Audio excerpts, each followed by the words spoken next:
Hello student, welcome to the math society. আমি Chintu sir. আজ তোমাদের যেটা করাবো সেটা হচ্ছে model question set 11।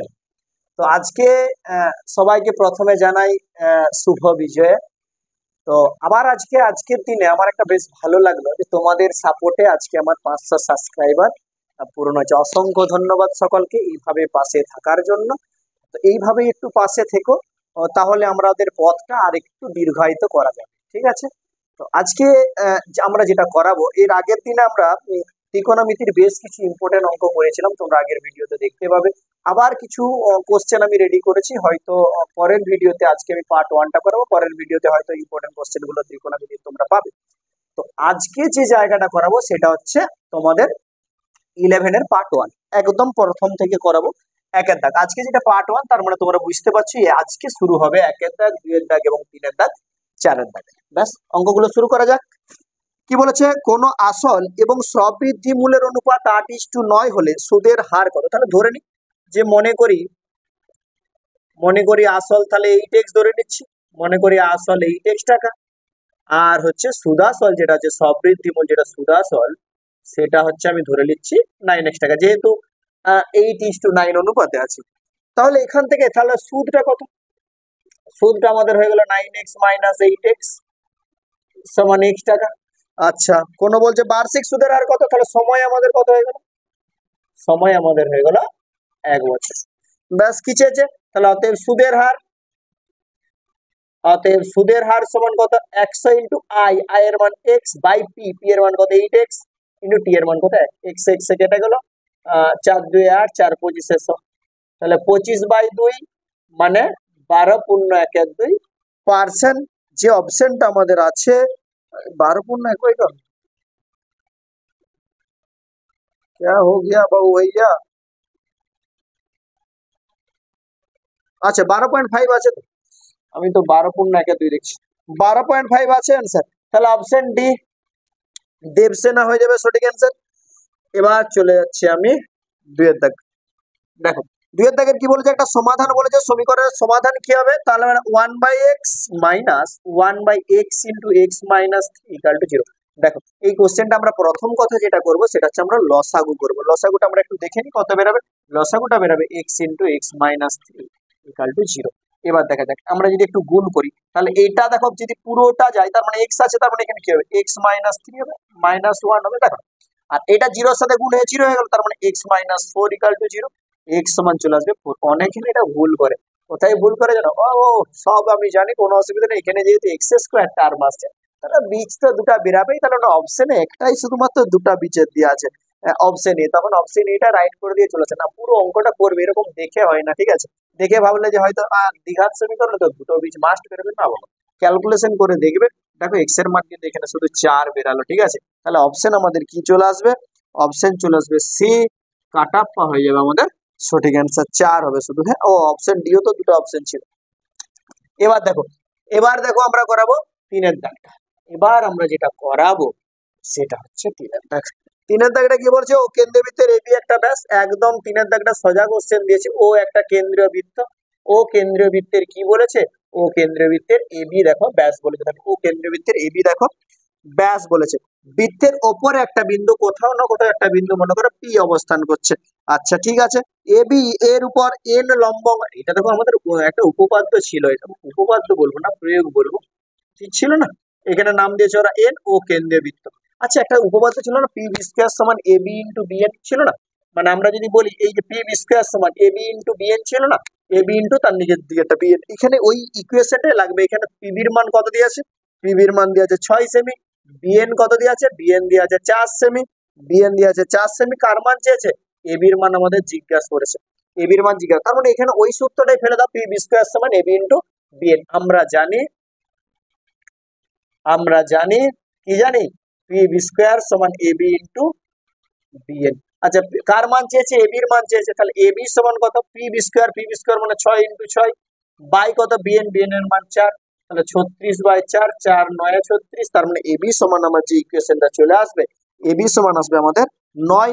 Option C, কहो ना प्यार है। দেখো হয়ে গেল সি, তাহলে 3-এর দাগটা আমাদের কমপ্লিট হলো।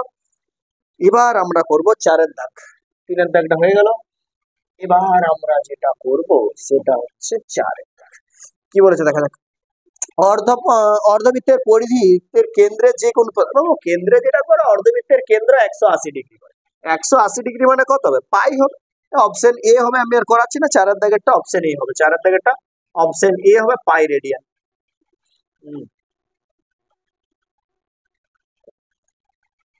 ঠিক আছে, এবার দেখো একটি লম্ববৃত্তাকার চোঙের পার্শ্বতলের ক্ষেত্রফল ভূমিতলের ক্ষেত্রফলের, আচ্ছা ঠিক আছে, তাহলে কি বলেছে 5-এরটা, একটা লম্ববৃত্তাকার চোঙের পার্শ্বতলের ক্ষেত্রফল ভূমিতলের ক্ষেত্রফলের 3 গুণ, তাহলে উচ্চতা এবং ব্যাসার্ধ অনুপাত। তাহলে ধরে নি প্রথমে আগে যে মনে করি কি মনে করব, লম্ববৃত্তাকার, মনে করি লম্ববৃত্তাকার চোঙের ব্যাসার্ধ, মনে করে লম্ববৃত্তাকার চোঙের ব্যাসার্ধ আর একক, আর উচ্চতা যেটা ধরবো উচ্চতা হচ্ছে কত, এইচ একক। লম্ববৃত্তাকার চোঙের ব্যাসার্ধ হচ্ছে আমি ধরেছি আর একক এবং উচ্চতা কত, এইচ একক। এবার এখান থেকে দেখো কি কি বার করতে, পার্শ্বতলের ক্ষেত্রফল আর ভূমির ক্ষেত্রফল। তাহলে পার্শ্বতলের ক্ষেত্রফল সূত্র কি? পার্শ্বতলের ক্ষেত্রফল, পার্শ্বতল মানেই তো বক্রতল গো বাবা, 2 পাই আর এইচ বর্গ একক। আর একটা কিসের ক্ষেত্রফল বলেছে? ভূমির ক্ষেত্রফল। ভূমির ক্ষেত্রফল মানে বৃত্ত, ভূমির ক্ষেত্রফল মানে বৃত্ত, তাহলে ভূমির ক্ষেত্রফল কত হবে? পাই আর স্কয়ার বর্গ একক। এবার যে কথাটা ওরা বলেছে সেই কথাটা আমি লিখবো শর্তে। কি বলেছে? পার্শ্বতলের ক্ষেত্রফল মানে 2 পাই আর এইচ সমান ভূমির ক্ষেত্রফলের 3 গুণ, তাহলে 3 পাই আর স্কয়ার। দেখো পায়া পায়া ক্যান্সেল, একটা আর এ ক্যান্সেল, তার মানে 2h সমান যেটা আসবে 3r। কিসের অনুপাত চেয়েছে? উচ্চতা এবং ব্যাসার্ধ, তাহলে h বাই r সমান 3/2। দেখো এই জায়গাটা না অনেকের ভুল হয়, h বাই r সমান ওরা 2/3 করে দেয়। না বাবা, ক্রস গুণ করে একবার দরকার দেখে নেবে, প্রচুর ভুল হয়, অনেকে ভুল করে এটা। h বাই r সমান ওরা এইটাকে যেভাবে করে সেটাকে 2/3 করে দেয়, না 3/2 হবে। দরকার হলে একবার ক্রস গুণ করে পরে দেখে নেবে, যে ও বাই করার পর একবার ক্রস গুণ করে দেখে নেবে যে আমি যেটা করেছি সেটা আদৌ ঠিক করেছি কিনা। তাহলে h/r সমান যেটা বেরাবে সেটা হচ্ছে কত বেরাবে? 3:2 হয়ে যাবে রাইট অ্যান্সার। তাহলে অপশন বি বাহুবলী হয়ে যাবে সঠিক অ্যান্সার। অপশন বি বাহুবলী হয়ে যাবে সঠিক অ্যান্সার, 3:2। এবার আমরা যেটা করব শেষ অঙ্ক 1-এর দাগে, সেটা হচ্ছে 6-এর দাগে। শেষ অঙ্ক 1-এর দাগে সেটা হচ্ছে 6-এর দাগে। দেখো এই যে সংখ্যাগুলো দিয়ে আছে তাদের মধ্যমা নির্ণয় করতে, আগে ছোট থেকে বড় আকারে সাজাই। সবচেয়ে ছোট যেটা আছে সেটা আছে 32 আছে, 32 আছে, 33 আছে, আচ্ছা 48 আছে, 32, 33, 48 আছে, 48-এর পর আমি দেখতে পাচ্ছি 68 আছে, 68-র পর দেখতে পাচ্ছি আমি 70 আছে, 70-এর পর আছে 80, 86 আর 94। 80, 86 আর 94 কটা সংখ্যা? 3টা, 3-এ 6টা, 2-এ 8টা, 3টা, 3-এ 6টা, 2-এ 8টা। ঠিক আছে, তাহলে মধ্যমা কত হবে? n সমান তো 8। এটা কি সংখ্যা গো বাবা? যুগ্ম সংখ্যা। আর যুগ্ম সংখ্যার আমাদের কি হয়? যুগ্ম সংখ্যার আমাদের মধ্যমা যেটা হয় সেটা হচ্ছে কত? n/2 তম প্লাস n/2 প্লাস 1 তম পদ বাই 2, মানে এদের গড়। n/2 মানে কত? 8/2 মানে 4 তম পদ, 1 2 3 4 মানে 68 প্লাস তারপরের পদ কি আছে? 70/2, তার মানে এইটা যেটা হবে সেটা হচ্ছে আমাদের গড়টা যেটা হবে সেটা হচ্ছে 69 হয়ে যাবে। আর 69 মানে যেটা হবে, 69 মানে অপশন ডি দেবসেনা হয়ে যাবে আমাদের সঠিক অ্যান্সার। এই হয়ে গেল আমাদের কি 1-এর দাগের গুলো সম্পূর্ণ করে দিলাম। সবগুলো আরেকবার একটু ভালো করে দেখে নেবেন, বুঝছেন? ব্যাস কমপ্লিট হয়ে গেল। আচ্ছা 2-এর দাগের 1-এরটা কি বলেছে? অমলের মূলধন শ্যামলের মূলধনের হচ্ছে 1/1-এর 2 গুণ। তার মানে এই যে জায়গাটা যেটা আছে শ্যামলের মূলধন, তাহলে ধরে নিই যে মনে করি শ্যামলের মূলধন x টাকা, যে মনে করি শ্যামলের যে মূলধনটা ছিল সেটা কত টাকা ছিল? x টাকা ছিল। তাহলে অমলের মূলধন কত হবে? অমলের মূলধন শ্যামলের যে মূলধন ছিল তার হচ্ছে 1/1-এর 2 মানে 3/2, তার মানে কত হবে? 3x/2 টাকা। দেখো আমরা জানি যে আমাদের মূলধনের অনুপাত যা হবে লভ্যাংশের অনুপাতও তাই হবে। তাহলে এখানে যে বলছে লভ্যাংশ বন্টনের অনুপাত কত, তাহলে অতএব অমল ও শ্যামলের, আগে অমলটাই রাখলাম, অমল ও শ্যামলের লভ্যাংশের অনুপাত তাহলে অমলটা কত আছে 3x/2 ইস টু আমাদের যেটা x x x কেটে গেল, আমাদের অ্যান্সার কি চলে এলো 3:2। ব্যাস একের দাগের কমপ্লিট হলো। এবার হচ্ছে আমাদের দুইয়ের দাগ। কি বলেছে চারটি সংখ্যা x 3x 3 আর y সমানুপাতে থাকলে y এর মান কত? দেখো y যেটা আছে সেটা দেখো চতুর্থ পদে আছে। তো y যেটা আছে, এক মিনিট, y যেটা আছে সেটা দেখো চতুর্থ পদে আছে। তাহলে চতুর্থ পদ সমান কত?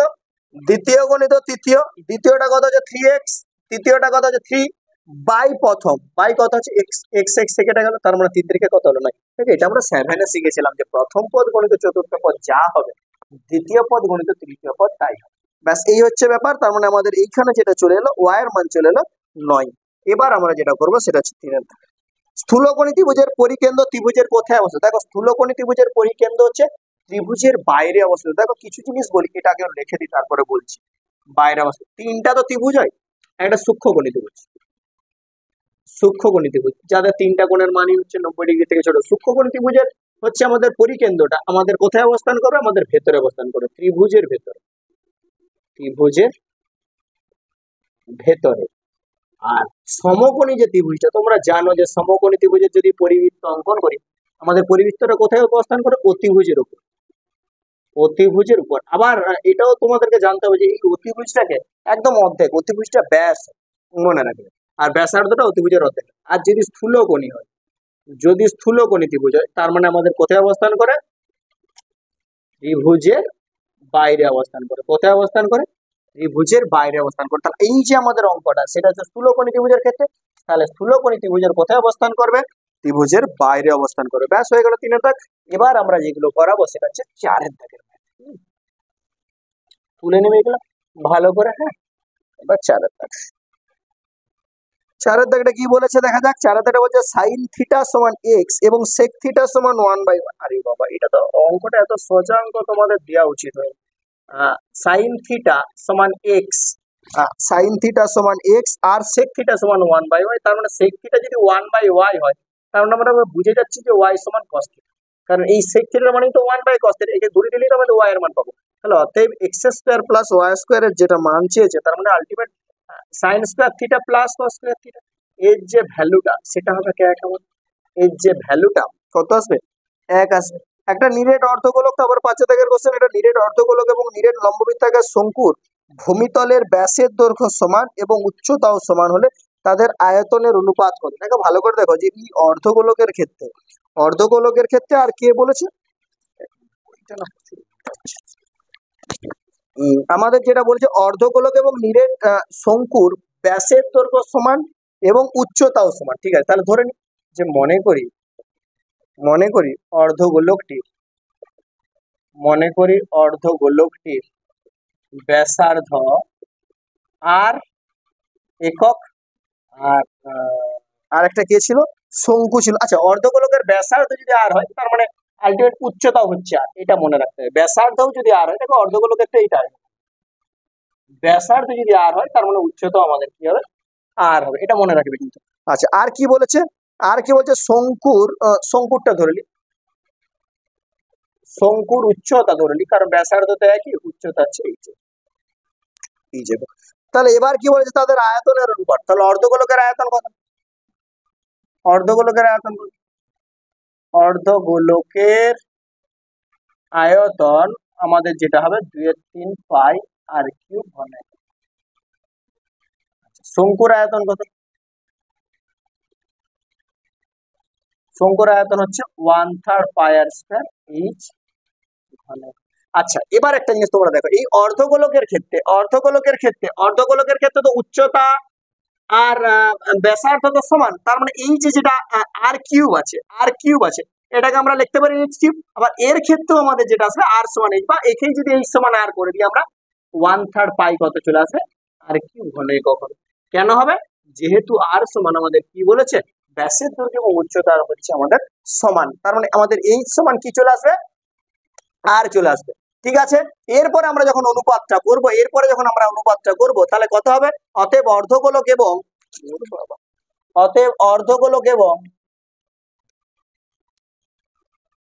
শঙ্কুর আয়তনের অনুপাত, অনুপাত কত হবে দেখো, এই যে এখানে পাই আর কিউব আর এর পাই আর কিউব কেটে যাবে, তার মানে আলটিমেট আসবে 2/3:1, মানে 2:1 হয়ে যাবে আমাদের সঠিক অ্যান্সার। সঠিক অ্যান্সার কত চলে আসবে 2:1। ব্যাস হয়ে গেল কমপ্লিট। তারপরেরটা আমাদের কত হবে দেখে নি। আচ্ছা এখানটার থেকে তোমাদের যদি না দেখা যাচ্ছে না, আমি এখানটা উপরটা আরেকবার দেখিয়ে দিচ্ছি, ক্যামেরাটা আমার একটু নিচের দিকটা হয়তো দেখা যাচ্ছিল না, তবু আরেকবার বলে দিই। এই যে আমাদের অর্ধগোলকের আয়তন কত হলো 2/3 পাই, ভালো করে বুঝবে কিন্তু এর সাপেক্ষে আমাদের কি হবে আর সমান আমাদের চলে আসবে এইচ। আর শঙ্কুর আয়তন কত 1/3 পাই, আর সমান যদি এইচ হয় তাহলে এইচ এর জায়গায় আর বসালে 1/3 পাই আর কিউব হয়ে যাবে। এবার দেখো এই 2/3 পাই আর কিউব, 2/3 পাই আর কিউব ইস্টু 1/3 পাই আর কিউব যদি হয়, এই পাই আর কিউব এই পাই আর কিউব ক্যান্সেল, এই 3 ক্যান্সেল, আমাদের কত চলে আসবে 2:1 চলে আসবে। এটা একটু বুঝে নেবে ভালো করে, হ্যাঁ ব্যাস। তারপরে 6 এর দাগটা যেটা আছে 6 এর দাগটা আমরা একটু দেখে নেবো। 5 এর দাগটা হলো, 6 এর দাগটা এবার দেখে নেবো।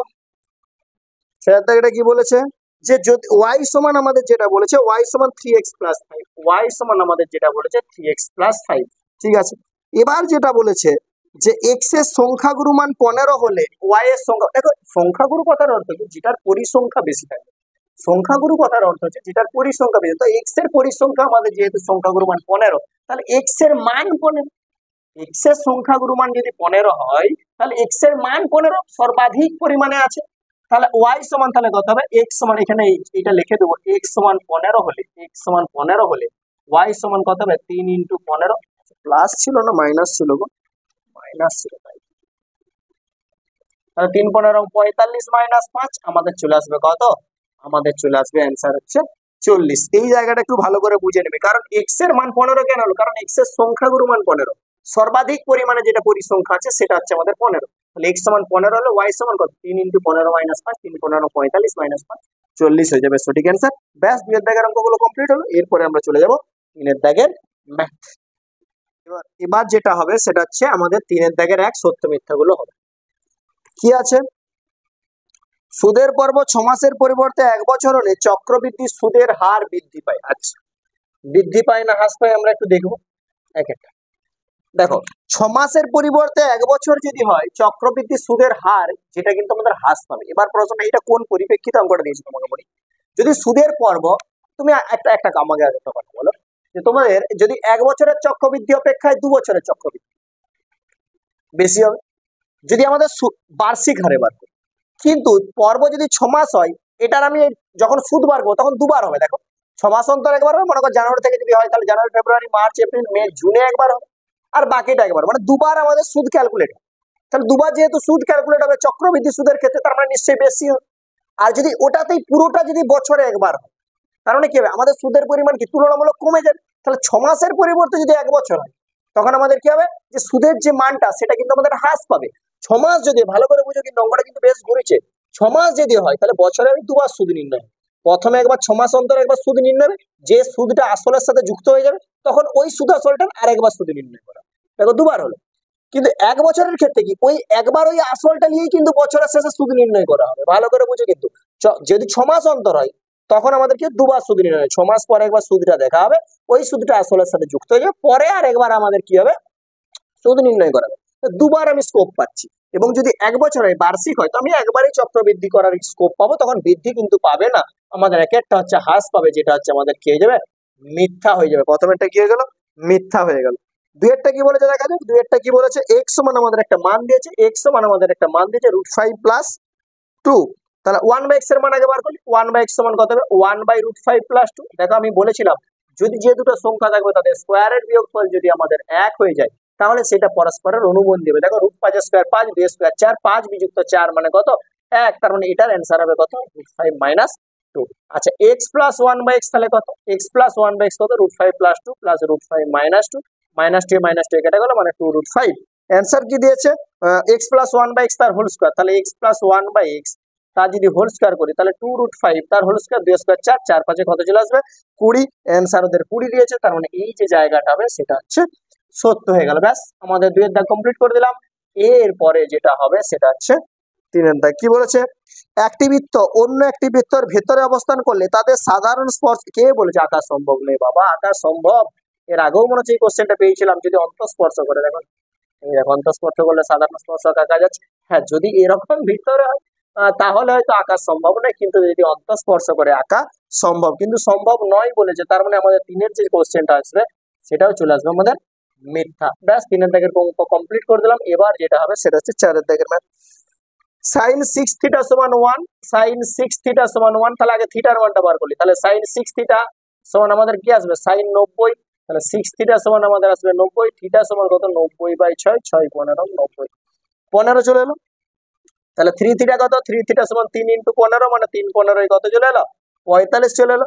কার মান চেয়েছে sin 3 থিটা, sin 3 থিটা মানে কত sin 45, আর sin 45 এর মান কিন্তু 1/√2, ওরা বলেছে 1/2 না, একদম ভুল কথা বলেছে। তার মানে 4-এর দাগের যে জায়গাটা চলে আসবে সেটাও কিন্তু আমাদের চলে আসবে মিথ্যা। হাফ মান কার, sin 30 এর মান হাফ, sin 45 এর মান 1/√2, cos 45 কিন্তু 1/√2, তাহলে 4-এর দাগের কোশ্চেনটা আমাদের কমপ্লিট হবে। এরপর আমাদের যেটা হবে সেটা হচ্ছে 5-এর দাগ। 4-এর দাগটা মিথ্যা বলেছে, 5-এর দাগ, 5-এর দাগ কি বলেছে? 5-এর দাগ কি বলছে, একটি ধাতু নির্মিত ফাঁপা গোলকের অন্তঃব্যাসার্ধ আর এবং বহিঃব্যাসার্ধ ক্যাপিটাল আর, ফাঁপা গোলকের আয়তন, এটা একদম সোজা কোশ্চেন, এটা আমাদের সূত্রটাই তুলে দিয়েছে। এদের ভেতরের ব্যাসার্ধ হচ্ছে স্মল আর, আর বাইরের যেটা হচ্ছে সেটা হচ্ছে ক্যাপিটাল আর। তাহলে আয়তন কত হবে 4/3 পাই বাইরের কিউব মাইনাস ভেতরের কিউব, এইটাই তো আমাদের সূত্র ছিল, 4/3 পাই বহিঃব্যাসার্ধের কিউব মাইনাস অন্তঃব্যাসার্ধের কিউব। তার মানে অঙ্কটা একদম ওরা সূত্রটাই তুলে দিচ্ছে, তার মানে 5-এর দাগে যেটা হবে সেটা হচ্ছে আমাদের সত্য হবে। আর একটা পোর্শন পড়ে আছে 6-এর দাগের ক্যালকুলেশনটা করলে, ক্রমযৌগিক পরিসংখ্যা লেখচিত্র থেকে তথ্যের গড় পাওয়া যায়। এই কোশ্চেনটা এতবার দিচ্ছে, কি ভাবছে যে আমাদেরকে, আমি বুঝতে পারছি না যে এটা কি আমরা জানিনি না ওরা কি ভাবাচ্ছে আমি জানিনি। গড় পাওয়া যায় না বাবা, আমাদের যেটা পাওয়া যায় সেটা হচ্ছে মধ্যমা পাওয়া যায়, যেটা পাওয়া যায় সেটা হচ্ছে মধ্যমা পাওয়া যায়। ক্রমযৌগিক পরিসংখ্যার লেখচিত্র থেকে আমাদের যেটা পাওয়া যায় সেটা হচ্ছে মধ্যমা পাওয়া যায়। এবার এটা তোমাদের না, এবার অনেক স্যার যেটা হয় সেটা তোমরাও হয়তো দেখবে যে লেখচিত্র করবেন না, একদম ভুল কথাবার্তা, পরীক্ষার সময় করার দরকার। পরীক্ষার সময় দেখো তোমাদের আমি বলে দিই জায়গাটা, পরীক্ষার সময় তোমাদের 3টা ম্যাথ থাকবে, তার মধ্যে তোমাদেরকে 2টা করতে হবে। তার মধ্যে তোমরা প্রথম যে টার্গেট করবে, প্রথম যেটা তোমরা টার্গেট নেবে যে করবোই, যদি সংখ্যাগুরু করে, প্রথমেই আমরা সংখ্যাগুরু করব, তারপরে আমরা কি করবো 2 নম্বর করবো মধ্যমা করবো, লেখচিত্র নয় কিন্তু আমাদের যে সূত্রের গুলো মধ্যমা করবো, আর 3 নম্বরে আমরা কি করবো গড় যে জায়গাগুলো করব। এবং তার মধ্যে যদি লেখচিত্র পড়ে যায়, লেখচিত্রকে প্রথমে একটু অ্যাভয়েড করার চেষ্টা করো, টাইম একটু বেশি লাগে, কিন্তু শিখবে কিন্তু মাস্ট, লেখচিত্র কিন্তু শিখবে তোমরা মাস্ট, যে কিভাবে হলো, না হলে তো তোমাদের হয়তো আচ্ছা তোদেরকে যখন পরীক্ষায় পড়বে করার দরকার নেই, আমি তাহলে শিখাচ্ছি না, শিখবে কিন্তু মাস্ট কিভাবে হচ্ছে লেখচিত্রটা। পরীক্ষার সময় ওটাকে একটু অ্যাভয়েড করার চেষ্টা করো, বাকি যে 2টো কোশ্চেন আছে সেই 2টো কোশ্চেন করার চেষ্টা করো। প্রথম টার্গেট যেটা নেবে সেটা হচ্ছে সংখ্যাগুরুটা নেবে, দ্বিতীয় টার্গেট আমাদের মধ্যম। আবার একটা জায়গায় বলে দিই, এর আগের বারের পরীক্ষায় যেটা করেছিল, যেটা স্টার দিয়েছিল মনে পড়ছে, যে মূল্যায়ন অন্তর্ভুক্ত নয়, সংখ্যাগুরু মান সমান 3 × মধ্যমা মাইনাস 2 × যৌগিক, ওই জায়গাগুলো অন্তর্ভুক্ত নয় বলে কিছু নয়, কোনো কথা শুনেনি, যে কোশ্চেন পরীক্ষায় আগের বার পড়েছে সেটাও যেমন পড়ছে, কোনো রকম সাজেস্টিভ হবে না, ঠিক আছে। প্রথম টার্গেট সংখ্যাগুরু হবে, দ্বিতীয় টার্গেট মধ্যমা হবে, তারপরে আমাদের বাকি টার্গেট গুলো আমরা ফুলফিল করবো। কিন্তু গ্রাফ রইলে একটু অ্যাভয়েড করে বাকিগুলো করার চেষ্টা করবো, যদি না হয় তখন তো আমাকে গ্রাফটা করতে হতো, ছেড়ে তো দিয়ে বাবা আসতে পারি, ঠিক হচ্ছে ব্যাপার। ব্যাস যেটা হবে সেটা হচ্ছে 4-এর দাগেরা কি বলেছিল বার্ষিক 10% হার, কি বলছে 10% সুদের হারে কত টাকা 2 বছরের চক্রবৃদ্ধি সুদ 210 টাকা। তাহলে ধরে নিই যে মনে করি আসল পি টাকা, আমরা ধরে ধরে আলাদা কেটে যাবো, মনে করি আসল পি টাকা। এবার একটু লিখেন যে পি টাকার 10% হারে 2 বছরের চক্রবৃদ্ধি সুদ, 2 বছরের চক্রবৃদ্ধি সুদ P into 1 plus R by 100 to the power n minus P, এই তো সূত্র, P into 1 plus R by 100 to the power n minus P. 10 10 কেটে গেল, তাহলে কত আসছে পি ইন্টু 10 একে 11 11 বাই 10 তার হোল স্কয়ার মাইনাস পি, মানে 100 21 পি বাই 100 মাইনাস পি। এটা ক্যালকুলেশন করলে যেটা আসবে 21 পি বাই আমাদের যেটা চলে আসবে 100 টাকা। এবার আমরা যেটা করব সেটা হচ্ছে শর্তে 21 পি বাই 100 সমান আমাদের বইয়ে কত দিয়ে আছে, বইয়ে দিয়ে আছে 210 টাকা, 210 টাকা, বা এটা এখানে কেন টাকা নিচ্ছি, পি সমান যেটা হবে সেটা হচ্ছে 210 গুণিত 100, 21 10 এ 210, তার মানে আমার যেটা বেরাবে সেটা হচ্ছে 1000। তার মানে আসল যেটা ছিল আসল হচ্ছে আমাদের 1000 টাকা। ব্যাস অঙ্ক শেষ হয়ে গেল, মুছে দিলাম আমি। 4-এর দাগের এটা আমাদের করালাম, সেটা কত 1-এর দাগের ম্যাথ, ব্যাস মুছে দিলাম। এবার আমরা যেটা করাবো সেটা হচ্ছে দুইয়ের দাগে, দুইয়ের দাগেরটা কি কোশ্চেন দিয়েছে আমরা একটু দেখি। দুইয়ের দাগেরটা দিয়েছে শতকরা বার্ষিক সুদের হার কত হলে 5 বছরের সুদ সুদাসলের 7/27 অংশ হবে। এই জায়গাটা ভালো করে দেখতে হবে যে 7 বছরের সুদ সুদাসলে আমাদের 7/27 অংশ। তাহলে সুদাসলটা ধরে নিই এক্সট্রা, যে মনে করি সুদাসল কত টাকা, x টাকা, সুদাসল x টাকা। তাহলে সুদটা তাহলে কত হবে, তাহলে সুদটা ওরা বলেছে যে সুদাসল ছিল তার হচ্ছে 7/27 অংশ হবে। তার মানে কত হবে 7x/27 টাকা হয়ে গেল। তাহলে সুদ আসল পেয়ে গেলাম, সুদ পেয়ে এখান থেকে আসলটা পেয়ে যাবো। তাহলে আসল কত, আসলটা যে সুদ আসল মাইনাস সুদ, ব্যাস 27 যদি আমাদের লসাগু যায় তার মানে এখানে আসবে 27x মাইনাস 7x, তার মানে আমাদের যেটা আসবে 20x/27 টাকা, 20x/27 টাকা। তাহলে সময়টাও আমাদের বলে দিয়েছে, একদম সময়টা আমাদের যেটা বলেছে সেটা হচ্ছে 5 বছর। সময়টা আমাদের যেটা বলেছে সেটা হচ্ছে 5 বছর। কি চেয়েছে, সুদের হার কত, তাহলে অতএব সুদের হার সমান, অতএব সুদের হার সমান 100 ইন্টু আই, আই এর মান কত সুদ 7x/27 by P into T, P এর মান কত 20x/27 ইন্টু টি এর মান কত 5, ব্যাস 27 আর 27 একদম পুরো মায়ের ভোগে, ব্যাস x এ কেটে গেল, 20 500 তো 5 এ কেটে গেল। তার মানে অ্যান্সার আমাদের যেটা হলো সুদের হার কত আমাদের 7%, সুদের হার আমাদের যেটা বেরালো সেটা হচ্ছে 7%। ব্যাস এটা হয়ে গেল আমাদের 2 এর দাগের ম্যাথ। এরপর যেটা করাবো সেটা হচ্ছে 3 এর দাগের ম্যাথ। এবার যেটা হবে সেটা হচ্ছে 3 এর দাগের ম্যাথ। ব্যাস 3 এর দাগেটা কি বলেছে আমরা একটু দেখে নিই। x সমান বলেছে 1/2 মাইনাস √3 আর y সমান দিয়েছে 1/2 প্লাস √3, ব্যাস কাজ কমপ্লিট। এবার যেটা দিয়েছে 1/1 plus x plus 1/1 plus y এর মান কত, কার মান বার করতে বলেছে। আচ্ছা এটাকে একটু ক্যালকুলেশনটা করে নিই, 1/1 প্লাস x প্লাস 1/1 প্লাস। এবার দেখো এই 1/1 মাইনাস √3 মানেই কিন্তু 2 প্লাস √3। আমি বলেছিলাম যদি স্কোয়ারের বিয়োগফল আমাদের 1 হয় আমরা এটাকে অনুবন্ধী করবো, এর প্লাস সাইন দ্বারা যদি উভয় পক্ষকে গুণ করি তাহলে উপরে আমাদের প্লাসটা উঠে যাবে, আর y সমান আমাদের যেটা বেরোবে সেটা হচ্ছে 2 মাইনাস √3। তাহলে দেখা যাক, তাহলে 1 প্লাস x কত হবে, 1 প্লাস x কত হবে 1 প্লাস 2 প্লাস √3, আমরা সবগুলো আগে বার করি, তাহলে 3 প্লাস √3।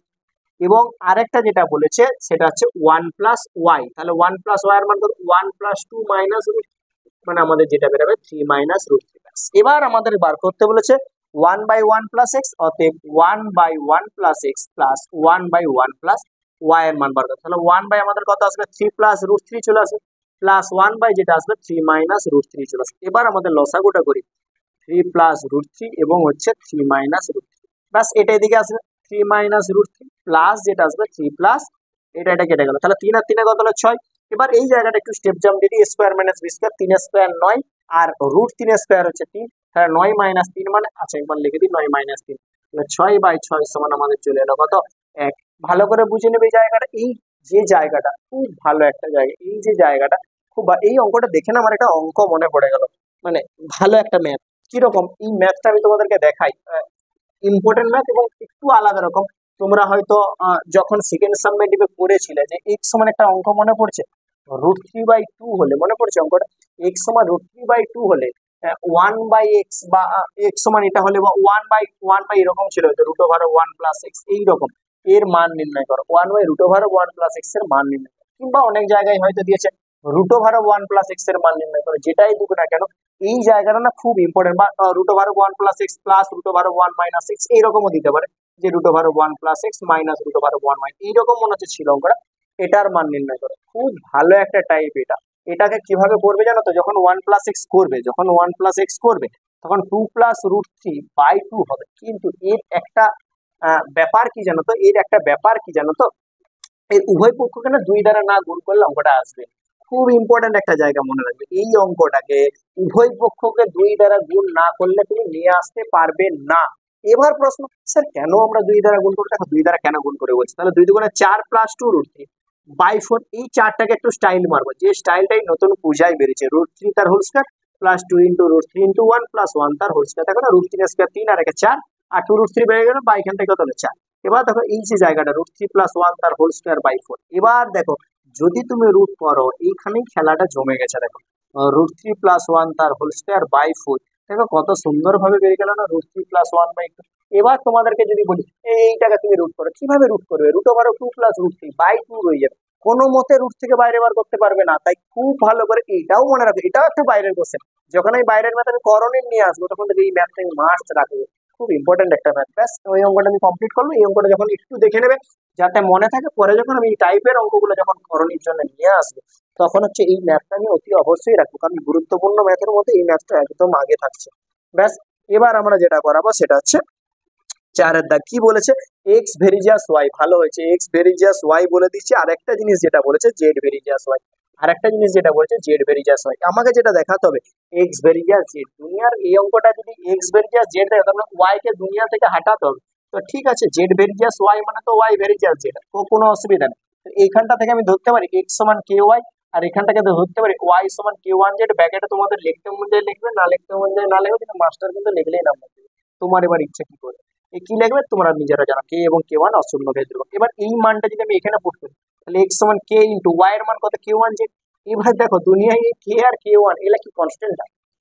কে এবং কে ওয়ান হচ্ছে কনস্ট্যান্ট টার্ম, তার মানে এই যে জায়গাটা চলে এলো আমাদের কি চলে এলো এক্স ভেরিজিয়াস, আমাদের যেটা চলে এলো সেটা হচ্ছে জেড চলে এলো। তোমাদের যা লেখার লেখা লিখে দিবে, এটাকে 2 নম্বর দিয়ে দিবে, এটা 1 নম্বর দিয়ে দিবে। 2 নম্বর সমীকরণের মান 1 নম্বর সমীকরণে বসিয়ে বা একটু একটু একটু লিখে দেবে, ব্যাস ঝামেলা শেষ। 4 দাগের অঙ্ক কমপ্লিট আমাদের হয়ে গেল। এবারে যেটা হবে আমাদের 5 দাগ হবে। 5 দাগ কি বলছে? ও কেন্দ্রবৃত্তের বিসি একটা ব্যাস। তাহলে আমরা একটা ও কেন্দ্রবৃত্ত আঁকি, মোটামুটি একটা ছবি হয়েছে। ও কেন্দ্রবৃত্তের বিসি একটা ব্যাস, ব্যাস বিসি হচ্ছে ব্যাস। এই ব্যাস না, ব্যাস কথাটা যখনই আসে না মানে বেশ একটা কথা মনে আছে। আমি যখন একদম একটা বাচ্চা আমাকে জিজ্ঞেস করছে স্যার এটার নাম ব্যাসেই কেন হলো, মানে অন্য কিছু স্যার কেন হয়নি, এটাকে জ্যা বলছি কিন্তু এটার নাম আমি ব্যাসেই কেন, তাকে আমি একটা কথা বলেছিলাম যে মনে করে এটা একটা বৃত্ত, এটা তো আমাদের জ্যা, এখানে কেন্দ্র আছে, তাই জ্যাটা না বাড়ছে, বাড়তে বাড়তে বাড়তে বাড়তে বাড়তে বাড়তে ওর একবার ইচ্ছা হয়েছে আমি না কেন্দ্র দিয়ে যাবো। এবার যখনই ওর কেন্দ্র দিয়ে গেছে তখন তার মা বলেছে ব্যাস তোকে আরো বড় হতে হবে, তুই অনেক বড় হচ্ছে, বড় হচ্ছে বড় হচ্ছে বড় হচ্ছে। এবার বড় হতে হতে হতে হতে ওরা একবার মনে হচ্ছে আমি একবার কেন্দ্র দিয়ে যাবো। তো কেন্দ্র দিয়ে যেতে যেতে ওর ঘরের লোক বলছে না ব্যাস অনেক বড় হয়েছে, তুই আর বড় হতে। তো ওর যে ওই নাম ব্যাস হয়ে গেছে, ওই ব্যাসেই রয়েছে। তো ওখানে কি বোঝানো হয়েছে না, যতবার আমার এই ব্যাস কথাটা আছে না ওর ওই জায়গাটাই মনে আসে। খুব ভালো একটা কথা। দেখো এবার আমাদের যে অঙ্কটা, এবার আমার অঙ্কে ফিরে যায়। বিসি হয়ে গেল আমাদের এডি, যেটা জ্যা বলেছে এডি জ্যা, মনে করে সাপোজ আমি এখানে একটা এডি জ্যা কোথাও দিয়েছি, মনে করি এটা এ, এটা হচ্ছে ডি জ্যা, এখানে কেন্দ্রটা ও আছে। এবার যে জায়গাটা বলছে এসিবি সমান 30 ডিগ্রি। আচ্ছা এসিবি, আচ্ছা এই যে অ্যাঙ্গেলটা, এই অ্যাঙ্গেলটা হচ্ছে আমাদের 30 ডিগ্রি। কার মান চেয়েছে? এডিসি এর মান চেয়েছে, এডিসি এর মান চেয়েছে। তো আমরা এই অ্যাঙ্গেলটার মান চেয়েছি, এই অ্যাঙ্গেলটা চেয়েছি। এবার দেখো এটা আমরা কিভাবে করবো তোমাদের বলি। এই যে জায়গাটা তুমি একটু যুক্ত করো, এই যে এবির মধ্যে না যুক্ত করো। তাহলে আমাদের এই প্রদত্ত চিত্রে কি বলেছে? বিসি কে ব্যাস বলেছে। আচ্ছা আর কি বলেছে? কোন এসিবি কে যেটা বলেছে সেটা হচ্ছে 30 ডিগ্রি। তাহলে বিসি কে যদি ব্যাস বলে তাহলে কোন বিএসসি তাহলে কত? BSc 90 degree. অর্ধবৃত্তস্থ কোণ এক সমকোণ, এই অ্যাঙ্গেলটা আমাদের কত হবে? 90 ডিগ্রি। তাহলে ত্রিভুজ এবিসি এর যদি লক্ষ্য করি, ত্রিভুজ এবিসি এর যদি লক্ষ্য করি, কোন এবিসি কত হবে? এবিসি কত? এটা 90, এটা 30, তার মানে 60 হবে। 180 মাইনাস 90 প্লাস 30 যদি করি তার মানে এই যে অ্যাঙ্গেলটা আসবে সেটা হচ্ছে এবিসি, এই যে অ্যাঙ্গেলটা আসবে 60 ডিগ্রি। এবার তোমরা মানে একটা জিনিস লক্ষ্য করো যে একই বৃত্তচাপের উপর অবস্থিত একই বৃত্তাংশস্থ কোণের মান সমান, মানে এটা যদি 60 হয় তার মানে এই অ্যাঙ্গেলটাও 60 হবে। তাহলে কি লিখবে যে এসি বৃত্তচাপের উপর অবস্থিত, এসি বৃত্তচাপের উপর অবস্থিত, বৃত্তচাপের উপর অবস্থিত দুটি বৃত্তাংশস্থ কোণ, দুটি বৃত্তস্থ কোণ বা বৃত্তস্থ কোণ কে কে? কোণ আমি বলতে পারি সিবিএ, সিবিএ বলতে পারি, আর একটা বলতে পারি এডিসি বলতে পারি। কোণ এডিসি বলতে পারি। এরা দুজন তো পরস্পর সমান, আমরা করেছিলাম অঙ্কগুলো, একই বৃত্তাংশস্থ কোণের মান সমান। অতএব কোণ আমাদের যে এডিসি সেটাও কিন্তু আসবে 60 ডিগ্রি। কেন? কারণ একই বৃত্তাংশস্থ কোণের মান সমান। এবং আমি যখন বলছিলাম আমরা এরকম ভাবে মনে রাখবো কোণার কোণগুলো সমান। এই অ্যাঙ্গেল এই চাপটা যদি কোণার কোণ কোনটা আছে এটা আর এটা, কিন্তু আমরা এই চাপটা ধরি এটাকে যদি যুক্ত করি তখন কোণার কোণ এটা আর এটা, আমরা এইরকম ভাবে মনে রাখতে পারি যে কোণার কোণগুলো সমান। ব্যাস যেভাবে যেটা খুশি ভাবে মনে রাখবে। এবার বলেছে দেখো 5 দাগটা কমপ্লিট করলাম। এবার দেখো যেটা করাবো সেটা হচ্ছে 6 দাগ। এবার যেটা হবে সেটা হচ্ছে 6 দাগ। 6 দাগ যেটা বলেছে একটি বৃত্তস্থ চতুর্ভুজের এক জোড়া বিপরীত কোণ 2:3 হবে, কোণ দুটির মান কত? দেখো আমরা ধরে নিই যে মনে করি বৃত্তস্থ চতুর্ভুজের বিপরীত কোণ দুটি, মনে করি বৃত্তস্থ চতুর্ভুজটির বিপরীত কোণ দুটি কে কে, একটা হচ্ছে 2x আর একটা হচ্ছে 3x। আর বৃত্তস্থ চতুর্ভুজের বিপরীত কোণগুলোর যোগফল তো আমাদের 180 হয়, তাহলে শর্তে 2x প্লাস 3x সমান 180, 5x সমান 180, x সমান আমাদের যেটা বেরোবে 180/5, 5 3 15, 16 17 5 36 36। তাহলে কোণ দুটি কত কত, কোণ দুটি কত আসবে, 36 গুণিত 2 72 আসবে, আর 36 গুণিত 3 318 108 ডিগ্রি আসবে। একটা হচ্ছে 72 ডিগ্রি এবং একটা হচ্ছে 108 ডিগ্রি। ব্যাস কমপ্লিট হয়ে গেল। এবার যেটা করাবো সেটা হচ্ছে 7 দাগ। 6 দাগ কমপ্লিট হলো, এবার 7 দাগ 5 6 7। এবার দেখো ত্রিভুজ এবিসি একটা আছে, কোণ এবিসি হচ্ছে 90 ডিগ্রি যদি বলেছে, তার মানে আমরা এই উপরের অ্যাঙ্গেলটাকে আমরা 90 ডিগ্রি করবো। তাহলে এবিসি এই অ্যাঙ্গেলটা আমাদের 90 ডিগ্রি। এবার বলছে বিডি লম্ব এসি, বিডিটা কার উপর লম্ব, এসির উপর লম্ব। ব্যাস কমপ্লিট। এবার বলছে বিডি 8 সেমি, এডি 5 সেমি, বিডি 8 সেমি, এডি 5 সেমি। আচ্ছা, কার মান চেয়েছে, সিডির মান। এটা তো চাওয়ার কি দরকার ছিল, এই অঙ্কটা এরকম করে চাওয়ার কি দরকার ছিল, আমরা তো জানি যেহেতু এটা 90 ডিগ্রি, আমি একদম ডাইরেক্ট সূত্রে আসছি। কিন্তু আমাদের যে সূত্রটা ছিল কি, বিডি স্কয়ার সমান এডি ইনটু সিডি ছিল না। দেখো আমি তোমাদেরকে বলেছিলাম যে 3টা সূত্র খুব ভালো করে মনে রাখবে। 1 নম্বর সূত্র কি, 1 নম্বর সূত্র কি আমি আবার বলে দিচ্ছি, এই এবি স্কয়ার, এই এবি স্কয়ার সমান বিসি ইনটু এডি। এবার কিভাবে মনে রাখবে, এই এবি স্কয়ার সমান পুরাটা ইনটু তার নিচের দিকেটা, তো বিসি কেন হবে, এর সাপেক্ষে এসি হবে, এসি ইনটু এডি। ভালো করে দেখো, পুরাটা ইনটু তার নিজের দিকেরটা, এসি পুরাটা ইনটু তার নিজের দিকেরটা। 2 নম্বর কোশ্চেন। যদি আমরা বিসি স্কয়ার করি, বিসি স্কয়ার পুরাটা মানে এসি ইনটু তার নিজের দিকেরটা, তখন হয়ে যাবে সিডি।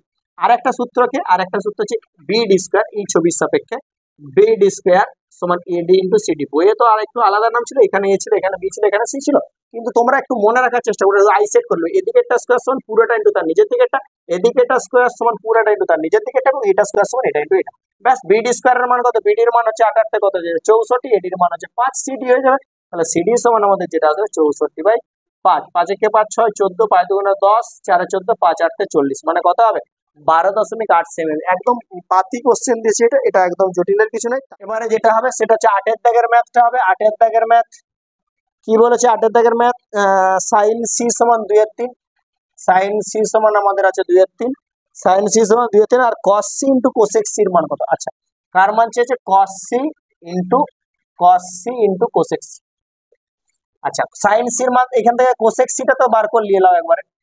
কোসেক সি সমান সাইনের উল্টা মানে 3/2, কস সিটা একটু বার করলাম। কস সি সমান রুট ওভার কত, 1 মাইনাস সাইন স্কয়ার সি। সূত্র ছিল সাইন স্কয়ার থিটা লিখতে sine square C, root over 1 minus sine square এর মান কত, 2 স্কয়ার 4 বাই একবার করে 3 3 9, তার মানে কত আসবে 5/9, মানে কত আসবে √5/3 আসবে। মানে cos c সমান কত হলো √5/3, cos c, হ্যাঁ cos c এর মান হচ্ছে √5/3, আর cosec যেটা আছে সেটা হচ্ছে 3/2। এটা কেটে গেল, আমাদের যেটা আসবে সেটা হচ্ছে √5/2 হয়ে যাবে আমাদের সঠিক অ্যান্সার। ব্যাস কমপ্লিট হয়ে গেল। এরপরে আরেকটা যেটা আছে 9 দাগ, 9 দাগ sin 4 থিটা, sin 4 থিটা সমান cos 5 থিটা, sin 4 থিটা সমান cos 5 থিটা tan 3 থিটার মান হবে। দেখো প্রথম কথা যে পুরো কোণ বার করে থিটাটা বার করব, তাহলে sin 4 থিটা সমান cos 5 থিটাকে লিখতে পারি sin of 90 minus 5 থিটা। দেখো গুণের জিনিসটা দেখো, sin of 90 minus theta cos theta, জিনিসটা কি আছে, কোনো অসুবিধা নেই, sin এ sin এ ক্যান্সেল। তাহলে 4 থিটা সমান 90 minus 5 থিটা, এদিকে আসবে 9 থিটা সমান আমাদের চলে এলো 90, থিটা সমান আমাদের চলে এলো 10। কার মান চেয়েছে, কার মান চেয়েছে tan 3 থিটা। তাহলে tan 3 থিটা মানে কত, tan 3 10 30, tan 30 এর মান যেটা হচ্ছে 1/√3 হয়ে যাবে সঠিক অ্যান্সার। ব্যাস এবার আমাদের করব 10 এরটা। আয়তঘনকের কর্ণের দৈর্ঘ্যের বর্গ সমগ্র তলের ক্ষেত্রফলের অর্ধেক হলে উচ্চতা, দৈর্ঘ্য এবং প্রস্থের অনুপাত কত। এই সংখ্যাটা একটু বড় হবে। আচ্ছা মুছে দিলাম এটা 10 এর দাগটা। তাহলে আমরা আগে দৈর্ঘ্য প্রস্থ উচ্চতাটা ধরে নিই, যে মনে করি কি বলেছে, কি বলেছিল, আয়ত ঘনক। মনে করি আয়ত ঘনকের দৈর্ঘ্য x একক, প্রস্থ y একক, আর উচ্চতা হচ্ছে যেটা z একক। তাহলে কর্ণের দৈর্ঘ্য কত, কর্ণের দৈর্ঘ্যের সূত্রটা কি গো, কর্ণের দৈর্ঘ্যের সূত্রটা যে √of দৈর্ঘ্য স্কয়ার প্লাস প্রস্থ স্কয়ার প্লাস উচ্চতা স্কয়ার। আর একটা জায়গা দরকার আমাদের, যেটা হচ্ছে সমগ্র তলের। সমগ্রতলের ক্ষেত্রফলের সূত্র কি রুট ওভার অফ কত হয়, মানে সরি রুট ওভার অফ বলছে, সমগ্রতলের ক্ষেত্রফল 2 ইন্টু দৈর্ঘ্য গণিত প্রস্থ যুক্ত প্রস্থ গণিত উচ্চতা যুক্ত উচ্চতা গণিত দৈর্ঘ্য, উচ্চতা গণিত দৈর্ঘ্য। দেখো ভালো করে দেখো, দৈর্ঘ্য গণিত প্রস্থ যুক্ত প্রস্থ গণিত উচ্চতা যুক্ত উচ্চতা গণিত দৈর্ঘ্য, এটা হচ্ছে আমাদের সমগ্রতলের ক্ষেত্রফল। এবার যেটা আমাদের শর্তে ওদের কথা কিন্তু মেনে চলতে হবে, শর্তে ওদের কিন্তু কথা মেনে চলতে হবে। যেটা কি বলেছে, কর্ণের বর্গ, কর্ণের বর্গ তাহলে root over of X square plus Y square plus Z square তার হোল স্কোয়ার, কর্ণের বর্গ সমগ্রতলের ক্ষেত্রফলের অর্ধেক, তাহলে 2 ইন্টু আমাদের যেটা ছিল X Y plus Y Z plus Z X by আমাদের দুই দিয়ে ক্যান্সেল, তাহলে বা এটাকে যদি রুটটা তুলি কত হবে, x square plus Y square plus Z square, প্রত্যেকটাকে এই পাশে নিয়ে তাহলে minus x y minus y z minus z x equal to 0। এবার একটা কাজ করব আমরা, আমরা প্রত্যেকটাকে আমরা 2 দেবো, প্রত্যেকটা পদকে আমি 2 দেবো, তাহলে কত আসবে 2x square plus 2y square plus 2z square minus 2xy minus 2yz minus 2zx equal to কত হলো, ইকাল টু চলে এলো আমাদের 0। এবার এটাকে একটু আমি সাজিয়ে দিচ্ছি, দেখো X square minus 2xy X square minus 2xy plus Y square X square minus 2xy plus Y square plus Y square minus 2yz plus Z square plus Z square minus 2zx plus X square equal to 0। দেখো এটা আমরা করেছিল 9এও করেছিলাম এই অঙ্কটা, যেখানে আমাদেরকে প্রমাণ করতে বলেছিল, এই অঙ্কটা ঘুরাই হোক, এই ইকুয়েশনটা দিয়ে এখানে অনুপাত দিয়ে যদি এক্স ওয়াই জেড এর মধ্যে এখানে প্রমাণ করতে দিতে যে প্রমাণ করো এটি একটি ঘনক, ব্যাস এটাও দিতে পারে। জানো এই কোশ্চেনটাকে ঘুরিয়ে এখানে অনুপাত চেয়েছে, এখানে প্রমাণ করতে দিতে পারতো যে প্রমাণ করো এটি একটি ঘনক, তার মানে এক্স ওয়াই জেড ওখানেও বার করতে পারে এখানেও বার করতে পারে। দেখো তাহলে বা আমার ইকুয়েশনটাকে দেখো এরকম সাজিয়ে, দেখো এখানে একটা এক্স স্কোয়ার এখানে একটা x square 2x square y square y square 2y square আবার জেড স্কোয়ার 2z স্কোয়ার। এবার একটা সুন্দর ইকুয়েশন সাইজ, দেখো এটা মানে কি এক্স মাইনাস ওয়াই তার whole square plus y minus z তার whole square plus z minus x তার whole square equal to 0, z minus x তার হোল স্কোয়ার। যেহেতু আমাদের তিনটি রাশির বর্গের সমষ্টি 0, তাহলে প্রতিটা রাশি 0, তাহলে X minus Y equal to 0 হলে কত হবে, এক্স সমান একটা ইকুয়েশন ওয়াই আসবে, Y minus Z equal to যদি 0 হয় তার মানে ওয়াই সমান আমাদের জেড আসবে, আর z minus x equal to যদি 0 হয় জেড সমান এক্স আসবে। পরীক্ষায় আমি কেন বললাম বলতো, এটা ঘোরাতে পারে, এইটুকু করে দিলে আমাদের তখন হয়ে যাবে। তাহলে অতএব আমাদের যেটা আসবে এক্স সমান ওয়াই সমান জেড, তার মানে আমাদের কি চলে এলো এক্স সমান ওয়াই সমান জেড, মানে ওই যে আমাদের যেটা ছিল সেটা হচ্ছে আমাদের আয়তঘনকটা কি হয়ে গেল, ঘনক হয়ে গেল। এটাও পড়তে পারি পরীক্ষা। তাহলে এখান থেকে যদি আমরা নিচেটা কত কথা 1 আছে, তাহলে অতএব x is to Y is to Z সমান 1 ইস টু 1 ইস টু 1, তিনটার অনুপাত হচ্ছে সমান হচ্ছে 1 ইস টু 1 ইস টু 1। এটা আমি বললাম কি এই সেম ইকুয়েশন ওরা শুধু দিয়ে দিতে পারে যে প্রমাণ করে এই আয়তঘনকটি একটি ঘনক, ব্যাস। তাহলে এই রকম একই রকম ভাবেই কিন্তু করব। আমাদের 10 অঙ্ক কিন্তু কমপ্লিট করলাম, অনেকটা বড় অঙ্ক, একটু ভালো করে তাড়াতাড়ি তুলে নেবে ভালো করে। এবার আমি যেটা যাচ্ছি সেটা হচ্ছে 11 দাগের ম্যাথ।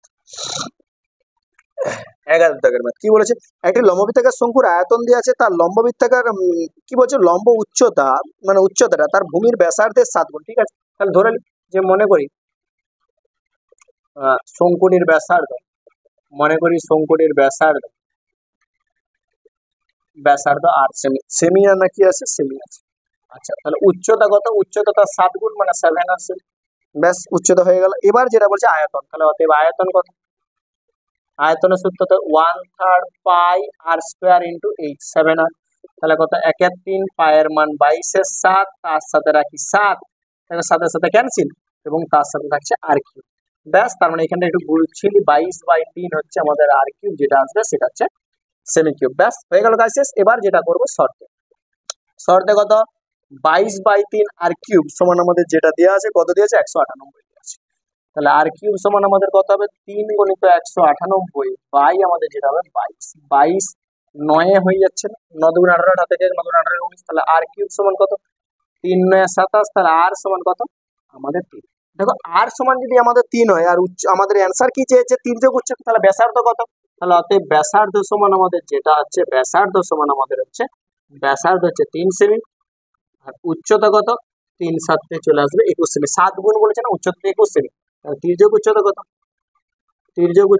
তির্যক উচ্চতার মান কত এল এর মান কত রুট ওভার আর স্কয়ার প্লাস এইচ স্কয়ার, তাহলে 3 তার হোল স্কয়ার প্লাস 21 তার হোল স্কয়ার, তাহলে 3 স্কয়ার 9 আর 21 হচ্ছে 441, 3 স্কয়ার 9 21 হচ্ছে 441, 9 কে 10 শূন্য হাত থেকে 1 4 কে 5, তাহলে কত হলো 450 আমাদের সেমি চলে এলো, 450 সেমি, ব্যাস। এটাকে তোমরা ক্যালকুলেশনও করতে পারো, মানে কত যদি এটাকে একটু ভাঙি 9 50 মানে হচ্ছে 25 গুণিত 2, এই তো এটাই তো 25 গুণে 50, 5 9 5 ব্যাস, তাহলে 9 থেকে 3 বেরোলো আর 25 থেকে 5 বেরোলো, √2, তার মানে 5 3 কত বেরোবে? 15 √2 সেমি বেরোবে। তাহলে 5 3 কত বেরোবে? 15 √2 সেমি, ব্যাস এটাই হয়ে যাবে আমাদের অ্যান্সার। এটা হচ্ছে আমাদের তির্যক উচ্চতা। ভালো করে দেখে নেবে, আমরা ব্যাসার্ধ ধরে নিলাম, সেখান থেকে উচ্চতাটা বার করলাম এবং সেইখান থেকে ক্যালকুলেশন করে আমরা কি বার করলাম?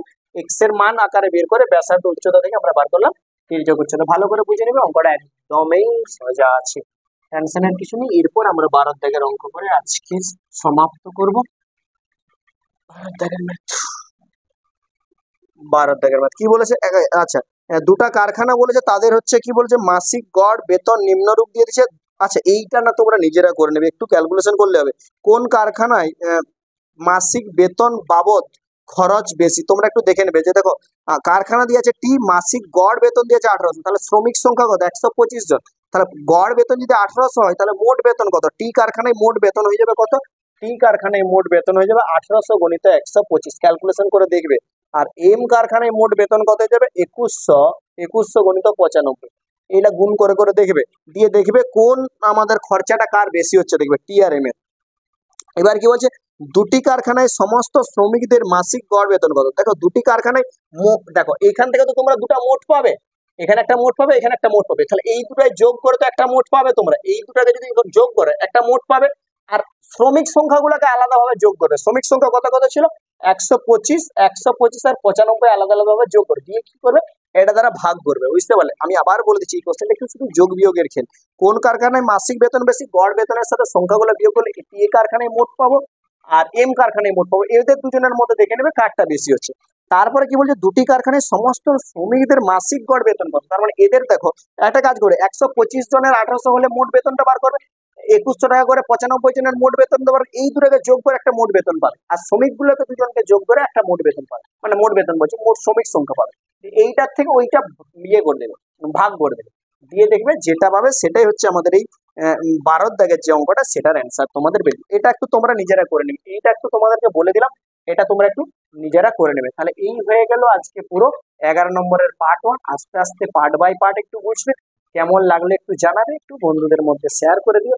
কারণ বললাম, প্রথমেই আমি বলেছি যে আজকে সত্যি খুব একটা ভালো লাগছে যে তোমাদের সাপোর্ট পেয়ে, এভাবে একটু সাপোর্ট চালিয়ে যেও, ঠিক আছে?